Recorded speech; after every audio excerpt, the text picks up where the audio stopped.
පාසල් යන කාලේ අඩි 4-5 වගේ පොඩි කූඩු හැදුවා කරගෙන කූඩු. පාසල් කාලේ මම තනියෙන් පොඩි ඒවා කරාට මගේ අපේ ගමේ යාළුවෝ ටික ඉන්නවා. ඒ කට්ටිය තමයි කිව්වේ මෙහෙම වැඩක් කරගෙන යන්න අපි. එහෙම කියලා තමයි වැඩේ පටන් ගත්තේ. මේ අඩි 12ක පහන් කූඩුව. ඒකෙන් තමයි මුලින්ම පටන් ගත්තේ. මට තනියෙන් කරන්න බෑ මේ කොහොමවත්. යාළුවෝ ටික එක්ක තමයි වැඩේ පටන් ගත්තේ. දැන් ඉදිරියටත් යන්නේ ඒ කට්ටියත් එක්කම තමයි. අඩි 62කට පහන් කූඩුව කරා. මෙච්චර කාලයකට මේ කිසිම තැනක මේ වගේ පහන් කූඩුවක් ඉදි කරලා තිබුණේ නැහැ. මේක තමයි අඩි 62කට විශාලත පහන් කූඩුව කරේ. ඒ කියන්නේ මේක මේ ඔයාගේ ඔළුවේ ඇඳුන මේ නිර්මාණය. කටුසටහනක් අජාගත්තේ නැහැ. ඔළුවෙන් තමයි කල්පනා කරලා මෙහෙම චිත්‍රයක් මෙවිලා තිබුණා. ඒ විදිහට කරා. ඒගොල්ලෝ දන ගහගෙන වැඳගෙන හිටියේ මේ පැයක විතර ප්‍රමාණය වෙලාවම දන ගහගෙන වැඳගෙන හිටියා කූඩුව දිහා බලාගෙන. මේට වඩා විශාල වෙන්නත් පුළුවන්. විශ්මිත නිර්මාණයක් කරන්න තමයි හිතන් ඉන්නේ. ප්‍රදීප්ගෙන් මම මේ ඉන්ටර්විව් එක පටන් ගන්න කලින් ප්‍රශ්නයක් ඇහුවා. ඒක රහසක් මම දැන් මේ ප්‍රශ්නේ කියන්නද?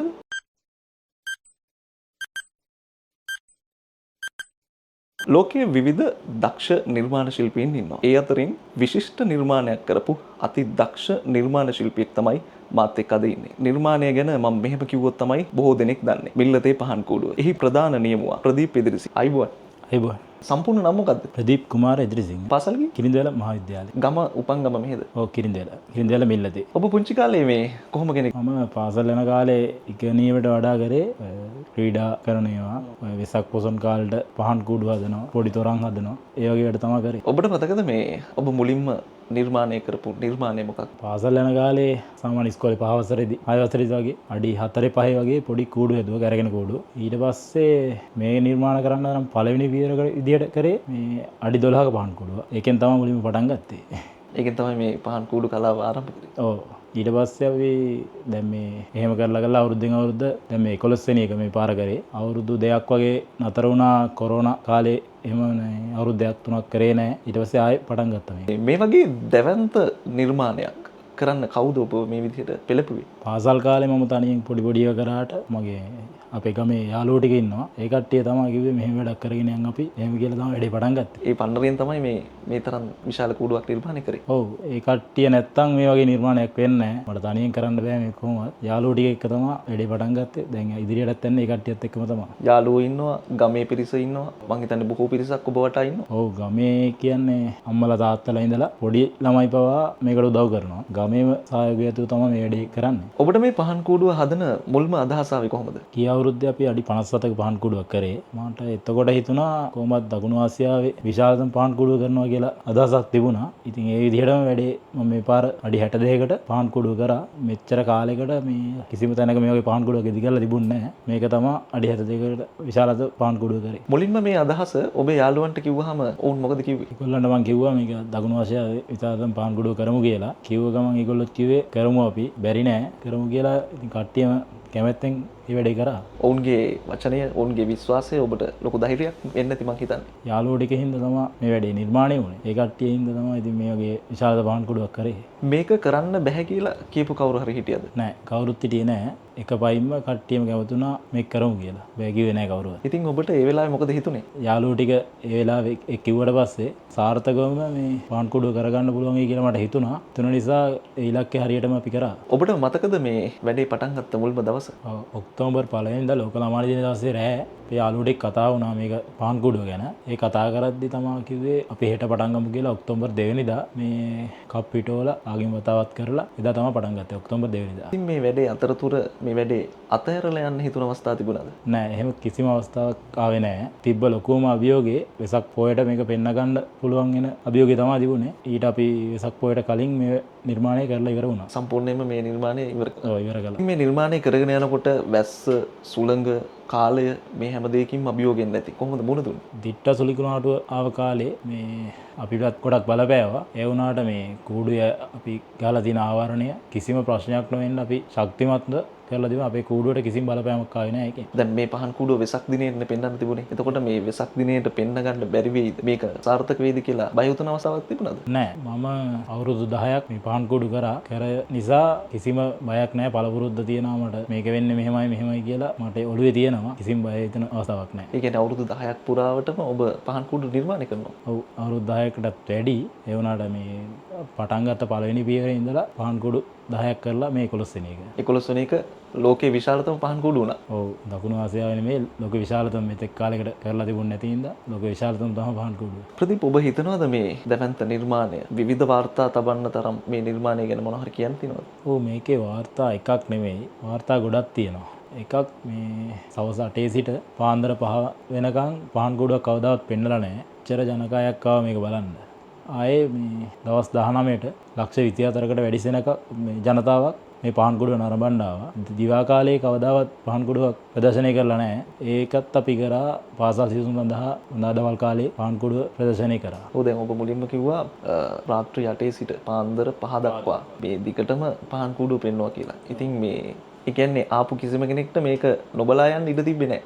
නෑ අපි අන්තිම එක්කෙනා පොලිමේවත් එයාටත් පෙන්නලා තමයි මේ කූඩුව පහන් නිමා දමන්නේ. එතකන් අපි කූඩුව ප්‍රදර්ශනය කරනවා. කියන්නේ අති මහත් විශාල ජනතාවක් මේ පහන් කුඩුව නරඹන්න විත් තිබෙනවා. ඔව් ආවා ලක්ෂ 24කට වැඩි ප්‍රමාණයක් ආවා දවස් 19ට. ඉතින් මේ නිර්මාණයේ සැලසුම මුලින්ම කොහොමද ඇඳෙන්නේ? මුලින්ම කියන්නේ මම ඔළුවෙන් කල්පනා කරා මේක මෙහෙම වෙන්න ඕනේ මෙහෙම වෙන්න ඕනේ කියලා. ඒ අතර කරගෙන වැඩේ පටන් අරන් යන ගමන් යාළුවොත් එක්ක කතා කරලා මේක આવොත් මෙතන ලස්සනයි මෙහෙම කරලා එහෙම කරලා තමයි වැඩේ කරේ. ඒ කියන්නේ මේක මේ ඔයාගේ ඔළුවේ ඇඳුන මේ නිර්මාණය. කටුසටහනක් අජාගත්තේ නැහැ. ඔළුවෙන් තමයි කල්පනා කරලා මෙහෙම චිත්‍රයක් මැවිලා තිබුණා. ඒ විදිහට කරා. මම මේ පහන් කුඩුව බලන්න ආව වෙලේ මම දැක්කා මේ පහන් කුඩුව පරිවාර කූඩු සමග වට ගණනාවකට කැරගෙනවා. විවිධ විදිහට රටාමවනවා. මූලික අවධානයක් යොමු කරේ කොහොමද කැරගෙන පද්ධතියට? මේකේ මේ පහන් කුඩුවේ කොටස් 8ක් තියෙනවා. 8 පැත්තකට තමයි කැරගෙන්නේ. අලංකාරය කිරීම සඳහා තමයි මේ විදිහට 8 පැත්තට ගත්තේ. තව පරිවාර කූඩුත් තමන් වටා කැරගෙන ගමන් මහ කුඩුවත් එක්කම පරිවාර කූඩුත් කැරගෙනවා. කියන්නේ පරිවාර කූඩු කෙලින් අතර කැරගෙනවා පැත්තට හැම අතකටම කැරගෙන පරිවාර කූඩු ටිකත් මේකේ තියෙනවා. ඔව් ඒක පුදුමාකාර ලස්සනක්. ඒ කියන්නේ එකම පැත්තට නෙමෙයි මේ කූඩුව කැරගෙන්නේ. වට ගණනාවකට කැරගෙනවා. ඒක බලන් ඉඳි හරි ආසයි. ඒක දිහා බලන් ඉන්න. මේ තාක්ෂණය කොහොමද ඔබ ඒකත් ඔබ හිතලම කරපු දෙයක්? ඔව් මේකත් අර අවුරුදු 10 ඇතුළත කරපු ඒවා අත්දැකීම් තමයි මේකෙත් තියෙන්නේ. මේ වැඩේ අතරතුර මේ සැලසුම වෙනස් කරන්න සිදුවන අවස්ථා තියෙනවද? නෑ කොයි වෙලාවකත් එහෙම ප්ලෑන් එක වෙනස් කරනවා කියලා තිබුණේ නෑ. මගේ ඔළුවේ මැවිච්ච විදිහට ඒ විදිහට මම කරගෙන ගියා. මේ වගේ නිර්මාණයක් තනි කෙනෙකුට කරන්න පුළුවන් නිර්මාණයක් නෙමෙයි. ඔබ වටා ලොකු පිරිසක් ඉන්නදී. කවුද මේ ඔබ වටා හිටිය ලොකු පිරිස? මම අපිට තනියෙන් කීයටත් මේක කරන්න බෑ. මේ යූත් ක්‍රීඩා සමාජය තියෙනවා. ඒකේ කොල්ලෝ ටිකයි ගමේ අම්මලා තාත්තලා පොඩි අය කට්ටිය එක්කම තමයි මේ වැඩේ කරගෙන ගියේ. තනියෙන් නම් කීයටත් මේ වගේ වැඩක් කරන්න බෑ. ඔව් දැන් මේ පහන් කූඩුව මම දැක්කාද ගලවන දවසනේ සියල්ලක්ම යකඩින් නිර්මාණය වෙලා. මං හිතනවා මේකට ලොකු වියදමක් යන්න ඇති. ඔව් මේකට ලොකු වියදමක් ගියා. ඒ කියන්නේ අපි කාටවත් සේවකයෙකුට පඩි ගෙවලා එහෙම මොනවත් නෙමෙයි. අපිට මේ බඩු භාණ්ඩ ගන්න යකඩ ඒවට ලක්ෂ 53කට වැඩි ප්‍රමාණයක් ගිහින් තියෙනවා. නැතුව කාටවත් පඩියක් ගෙවලා මේක පිටින් ගෙනල්ලා කවුරුවත් මේ වැඩේ කරන්න ඕනේ කියලා එහෙම කරලා නැහැ කවුරුවත්. ගමේම කට්ටියව තමයි මේ වැඩේ කරගෙන ගියේ. විශාල යකඩ ප්‍රමාණයක් ගිහිල්ලා තියෙනවා මේ නිර්මාණය වෙනුවෙන්. ඒ කියන්නේ උඩ ඉඳන් ගත්තාම මේ පහළ එහාට යනකම් හැම දෙයක්ම යකඩින් නිර්මාණය කරලා තියෙනවා. එතකොට මේ ආවරණය නිර්මාණය කරලා තියෙන්නේ යකඩ වලින්. සම්පූර්ණයෙන්ම යකඩ තමයි මේකට භාවිතා වෙලා. ඔව් යකඩ වලින් තමයි සම්පූර්ණ නිර්මාණය කරේ. ඔබේ මේ කණ්ඩායම ගැන ඔබට මොකද හිතෙන්නේ? කණ්ඩායමේ කට්ටිය කියන්න වචන නැහැ. අනිවාර්යෙන් ඒ කට්ටිය හොඳටම හොඳයි. කිසිම මං කියන දේ මේ විදියට කරන්න කිව්වහම ඒ කට්ටිය ඒ විදියට කරනවා. කිසිම රණ්ඩුවක් වෙන්නේ නැතුව සමගියෙන් මේ වැඩේ ලස්සනට කරා. ඒ කියන්නේ ඔබට ලොකු සහායක් දුන්නා. ඔව් ඒ කට්ටිය තමයි ඉතින් ලොකුම සහයෝගය. මොකද ඔබේ සැලසුම තියෙන්නේ ඔබේ ඔළුවේ. ඔවුන්ට ඔබේ අදහස කියනවා. ඔවුන් ඒක නිර්මාණය කරනවා. ඔව් එහෙම කරේ. මේ නිර්මාණය වෙනුවෙන් විශාල පිරිසක් උදව් කරලා ඇති. ඒ අතරින් ස්වේච්ඡාවෙන් උදව් කරපු පිරිස ගැන ඔබ මොකද හිතන්නේ? අපේ ගමේ පන්සලෙන් ලැබිච්ච අනුශාසනා එක්ක තමයි මේ වැඩේ කරගෙන ගියේ. තව ගමේ කට්ටිය කෑම බීම දුන්නා මාස 8ක් මේ වැඩේට. කෑම බීම දුන්නා. ගමෙන් පිට කට්ටිය කෑම බීම දුන්නා. ගස් කොළන්, පුවක් ගස්, උණ ගස් මේ සේරම ගමේ කට්ටිය අපේ ගෙදර තියෙනවා මේක කරයි යන්න. එහෙම දුන්න බඩු තමයි තියෙන්නේ. ගමෙන් පිට ගමේ කට්ටිය ඒ කට්ටියත් උදව් කරා සෑහෙන්න. දැන් ඔබ කිව්වා මේ නිර්මාණය වෙනුවෙන් බොහෝ පිරිසක් ඔබත් සමග හිටියා කියලා. ස්වේච්ඡාවෙන් උදව් කරපු අයත් ඒ අතර. ඉතින් ඔබේ කණ්ඩායමත් ඒ අතර හිටියා. මේ හැමෝටම ඔබේ හිතේ ඇති මොකක් හරි වචනයක් කියන්නේ. ඒ කණ්ඩායමේ කට්ටිය එක්ක ඉද්දී මේ දැන් මාස 8ක් ඒ 8 කාලෙදි මාර සතුටක් තියෙන්නේ. කියන්නේ ඒකට කිසි පාළුවක් නැහැ. කට්ටිය ඉන්නවා මෙහෙම කරමු කියලා කිසි කම්මැලිකමක් නැහැ. දැන් මේකෙන් පස්සේ තමයි ඊතුරු මාස ටිකේ හරි අමාරු මේක නැතුව ඉන්න. ඒ කියන්නේ වෙහෙසක් දැනෙන්නෙත් නැහැ, මහන්සියක් දැනෙන්නෙත් නැහැ. නෑ ඒ කිසිම දෙයක් නෑ මේ කට්ටිය එක්ක එකතු වෙලා මේ වැඩේ කරගෙන යනකොට. ඉතින් මාස ගාණක් වෙහෙස මහන්සි වෙලා නිර්මාණය හදලා සම්පූර්ණයෙන්ම මේ පහන් කූඩුව කැරකෙනවා දැක්කම ඔබට මොකද හිතුනේ? අපි කට්ටියම එකතු වෙලා මේක ඉවර කරලා බලද්දි මේ මාස 8ක තිබ්බ මහන්සිය කොහොම ගියාද කියලා තේරුන්නේ නැහැ. ඉතින් පහන් කූඩුව දිහා බලාගෙන ඉද්දි ඕන තරම් වෙලා බලන් හිටියේ හැකි. පහන් කූඩුව නරඹන්න ලක්ෂ ගාණක් සෙනග ආවා.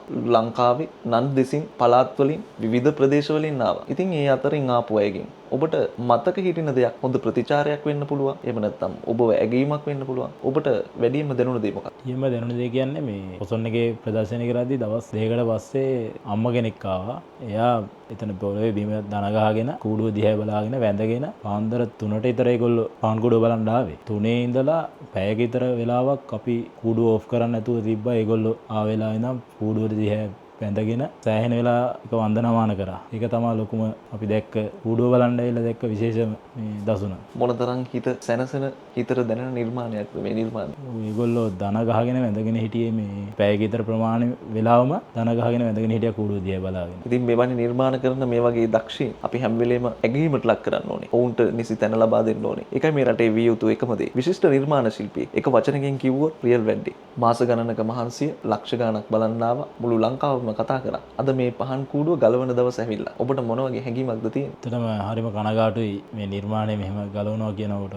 මේක කරන්න ඕන නිසා දැන් ලබන අවුරුද්දේ මීට වැඩිය දෙයක් කරන්න බලාපොරොත්තු වෙමින් ඉන්න හින්දා ඒ ගැනත් පොඩි සතුටක් තියෙනවා. හරිම කනගාටුයි මේක ගලවලා අයින් කරනවා කියන එක. ප්‍රදීප් මම ඔබෙන් පොඩි ප්‍රශ්නයක් අහන්නද? ඔබේ ඊළඟ සිහිනය මොකක්ද? ඒක සීනය කියන්නේ මේකට වැඩිය මිත නිර්මාණයක් කරන්න තමයි ඊට පස්සේ හිතේ තියෙන්නේ ඉතින් බලමු ඉස්සරහට මොකද ඒක කරන්න කියලා. එතකොට ඔබ තවත් මේ වගේ ලොකු නිර්මාණයක් ගැනද හිතන්නේ? මීට වඩා විශාල වෙන්නත් පුළුවන්. විශ්මිත නිර්මාණයක් කරන්න තමයි හිතන් ඉන්නේ. මිල්ලතේ පහන් කූඩුව කියලා කිව්වහම මුළු ලංකාවම මේ වෙනකොට දන්නවා. මුළු ලෝකයක් බලන අපුරු නිර්මාණයක්. මේ මට මතකයි මේ එක කාලෙක තිබුණා මේකේ AI වලින් නිර්මාණය කරන නිර්මාණයක් කියලා. මං හිතන්නේ මීට ඉස්සෙල්ලා පහන් කූඩුව ගිය අවුරුද්දක අඩි 57ක්. ඉතින් අඩි 57ක් නිර්මාණය කරා. ඒකත් ලෝකේ උසම පහන් කූඩුව වුණා. මෙවර නිර්මාණය කරපු පහන් කූඩුවත් ලෝකේ උසම පහන් කූඩුව බවට පත් වුණා. ඉතින් මේ වගේ නිර්මාණ කරද්දී අපිට දැක ගන්න පුළුවන් දැන් ලංකාව පුරා දක්ෂ නිර්මාණ ශිල්පීන් නිර්මාණය ඉදිරිපත් කරනවා. ලස්සන පහන් කූඩු නිර්මාණය වෙනවා. මං හිතන්නේ මේ මිල්ලතේ පහන් කූඩුවත් සමග තමයි මේ නිර්මාණ බිහි වෙන්න පටන් ගත්තේ. ඒ තරුණයින්ගේ තියෙන දක්ෂතා, ඒ තරුණයින්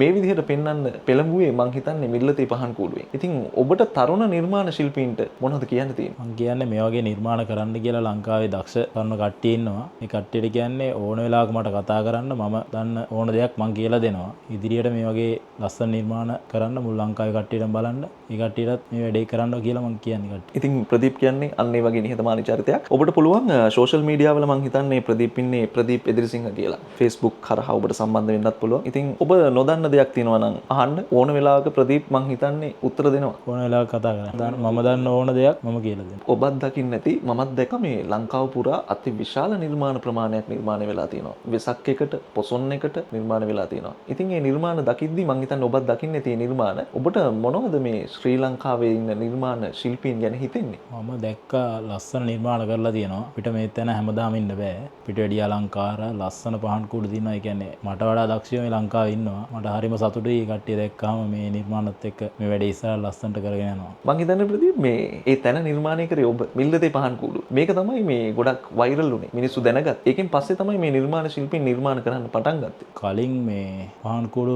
විශාල පහන් කූඩු කියලා කරලා තිබුණේ නැහැ. දැන් මේ අපේ පහන් කූඩුව දැකලා ඒ කට්ටිය දැන් විශාල පහන් කූඩු කරන්න කට්ටියම පෙළඹිලා තියෙනවා. ඉතින් ඒක ලොකු සතුටක්. ඔව් මාරම සතුටක්. ප්‍රදීප් ඔබ ගැන එක වාක්‍යයකින් කියන්න කිව්වොත් ඔබට කියන්න තියෙන ඒ වාක්‍ය මොකක්ද? දෙන්න පුළුවන් ලොකුම දේ ලෝකෙට දෙනවා කියන එක තමයි මම කියන්නේ. මං ගාව තියෙන්නේ මේ ප්‍රදීප් එදිරිසිංහට හම්බුණ සම්මානයක්. මේ පහන් කූඩුව වෙනුවෙන් තමයි මේ ඔහුට මේ සම්මානය හම්බෙන්නේ. ප්‍රදීප් මේක මේ හම්බුණ වෙලාවේ ඔබට මොන වගේ හැඟීමක්ද දැනුනේ? මේ මාර සතුටක් දැනෙනවා ඔක හම්බෙද්දි මට. මේක මේ ආලෝක ශ්‍රී විහාරයෙන් මනුස්සත්වයේ සම්මානයක්. මේක ඔබට හම්බෙලා තියෙන්නේ මේ විපස්සනා බෞද්ධ මධ්‍යස්ථානයේ වැඩ වාසය කරන පූජ්‍ය ධම්මාලෝක ස්වාමීන් වහන්සේගෙන් තමයි මේක ඔබට හම්බෙලා තියෙන්නේ. උන්වහන්සේ මං හිතන්නේ දුර බැහැර පන්සලක ඉන්නේ. මං හිතන්නේ මේ ආලෝක ශ්‍රී විහාරය කියන්නේ මේ ළඟපාත තියෙන පන්සලක් නෙමෙයි නේද? හම්බන්තොට. හම්බන්තොට ඉඳන් ඔබගේ නිර්මාණය බලන්න මෙහෙට ආවනේ.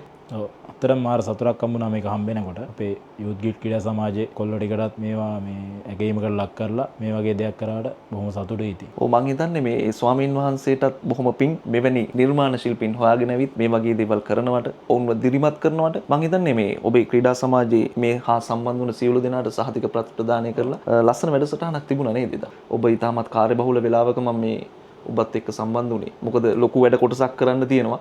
පහන් කූඩුව ගලවන අතරතුර භාගයක් ගලවලා තමයි මේ ආවේ වැඩසටහන. බොහොම වටිනා සම්මානයක්. ඉතින් මේ සම්මානය බාර ඔබට මේක ඔබ අතේ තියෙන්න ඕනේ. බොහොම ස්තුතියි මේ වැඩසටහනට සම්බන්ධ වුණාට. ඔබටත් බොහොම ස්තුතියි අපි මේක සම්බන්ධ කරගත්තට මේ වැඩසටහනට. ප්‍රදීප්ගෙන් මං මේ ඉන්ටර්විව් එක පටන් ගන්න කලින් ප්‍රශ්නයක් ඇහුවා. ඒක රහසක් මං දැන් මේ ප්‍රශ්නේ කියන්නද? ඔහු සිනාසුනා විතරයි. හැබැයි ඔහු දුන්න උත්තරයක් තියෙනවා. මා ඇසූ විට හිනෑ වුණා ඔහු තවම තනිකඩ යයි කියා. අනිවාර්යයෙන්ම මං ආයෙත් දෙනවා ඔබේ ඊළඟ නිර්මාණයත් එක්ක සම්බන්ධ වෙන්න. ලබන වසරේ මං හිතන්නේ නැති දැවැන්ත නිර්මාණයක් කරන්න ඕන සැලසුම් කරගෙන යනවා මේ වෙනකොට. ඉතින් මේ නිර්මාණය හදන මුල් දවසේ ඉඳන්ම මං ඉන්න ඔබත් සමග. ඉතින් අපි හම්බෙමු ලබන අවුරුද්දේ මේ වගේම ලස්සන වැඩසටහනකින්. බොහොම ස්තුතියි මේ වැඩසටහන සම්පූර්ණයෙන්ම නැරඹු ඔබට.